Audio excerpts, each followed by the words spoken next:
When I was first called and installed here at Calvary Lutheran Church, the song that I was going to sing a verse in solo was, "Will You Let Me Be Your Servant?" And if you recall that day, for those of you who were here, in the midst of the homecoming and the excitement of being at Calvary, in the midst of the love outpoured, after the first couple of lines, my voice began to crack and tears came to my eyes. Without missing a beat, the whole congregation joined in and sang the remainder of that verse, and together we sang out the rest of that song. Together over the course of the last 8 years, we have lived deeply and profoundly in that mutual relationship of deep care and connection, of lifting one another up when we are down, of celebrating the greatest joys and celebrations, of lifting one another up at all times. And when someone flounders, whether with their voice or needing a helping hand, there are people there to jump in without missing a beat, to sing, accompany, walk alongside. Over the course of the last 8 years, many of you have experienced that care within the context of this community. Whether it has been hospital visits or visiting those in the nursing home, whether it's been conversation over coffee or lunch, serving the community with the rummage sale, the Urban Arts Academy, finding time and time again the ways that we are called to live out God's grace here in the sanctuary, on this corner, in the community, and around the world. As we hear these words from Paul today, the first piece is that of being called to be a servant. Paul, a servant of the gospel. We recognize that I am but one servant of the gospel here in this place. Over the course of the last 8 years, we have grown from 155 servants in the gospel to nearly 250. In an urban church that, for all intents and purposes, everyone across the nation says should be dying and dwindling and struggling, in the midst of being servants of the gospel and servants one to another, we have found life and faith and witness blossoming in incredible and wonderful ways. And we also need to acknowledge the history that has led up to that. There are some of you who have been here for 30 plus years, who have walked hard and difficult roads through significant financial and pastoral challenges, who have dug in deep and have allowed faith to be your guide.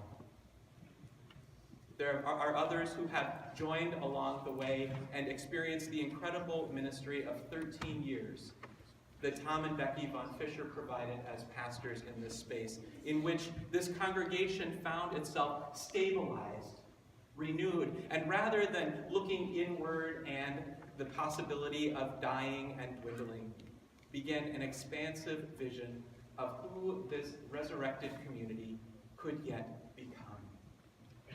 Time and time and time again, the people of Calvary have stepped up and stepped out in faith.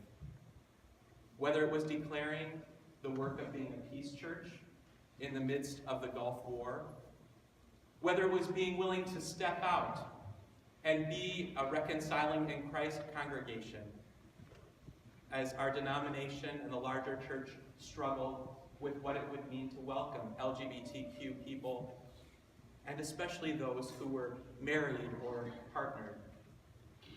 And in 2008, you called me. This second call pastor who was serving a church out in the suburbs, who was partnered, was hoping to maybe have a family. And you said, we're willing to give it a try. To go and find out what we can do together.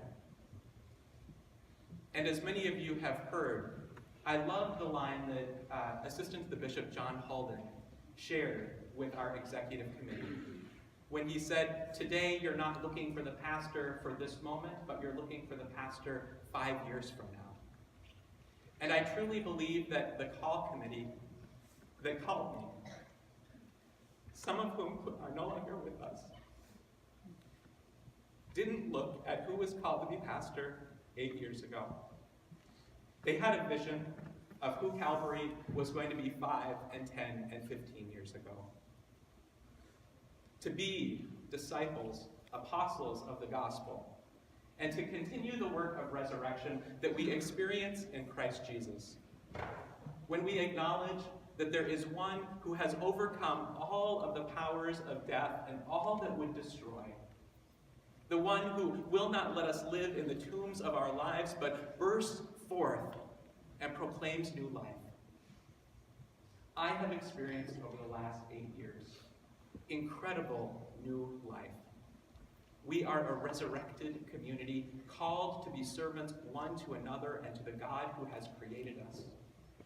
And we continue to step out faithfully and boldly into who God is yet calling us as individuals and as a people to be.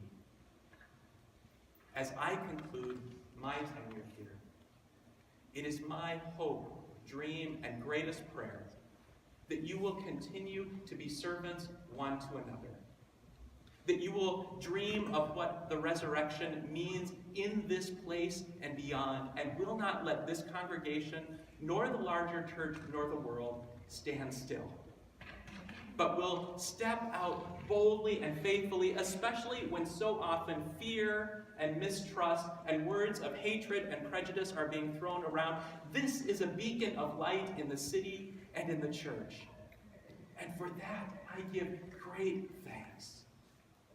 And now you have the opportunity to go even further in being apostles and disciples, living in God's grace and God's peace with one another and with the person whom I truly believe will find a home among you, just as I have, and our family, and that you will experience incredible new life and faith boldly. I want to end very briefly with some of the favorite memories. One would be, so many of us, I think we had 35 involved in Joseph, singing and doing the first musical here at Calvary. An incredible witness and joy. One would be when Bill and I were expecting Torrin, and we didn't know what in the world we were going to do with him being born right before Lent, and brainstorming with the executive committee about putting up a bassinet in the office and bringing him to church for the first 5 months, which probably accounts to his being a little bit crazy here and this is his second home. But also having an incredible celebration and party that the Mobergs and the Hertzler-Gebauers hosted in terms of welcoming and what it meant for us, not just in our family, but in our community, to continue to welcome and embrace the children. And when you see the pageants year after year, and the ways that they come to life, and the growing community of children and youth here, it is an incredible witness. I also think of the hard work that went in during the Vote No campaigns. You see, sometimes living out our faith isn't easy. There were a lot of tough conversations.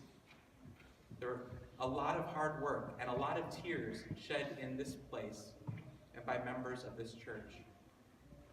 And yet, as we had wedding after marriage equality was made the law in our state, the joy.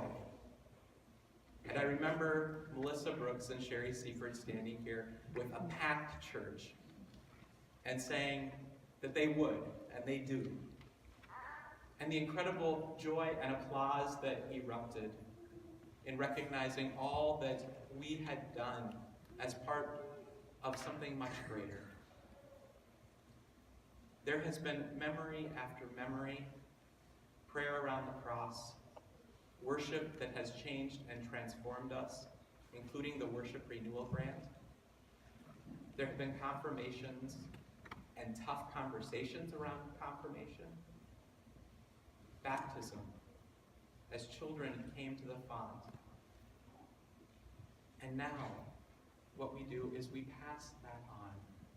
We leave the legacy and rest firmly in God's promise and always dwell in, as Paul says, God's grace and God's peace. So in my parting, thank you for the incredible ministry that you have done. Thank you for the torch that you have held in this place and will carry into the future. And may you dwell firmly with your new pastor and with one another in grace.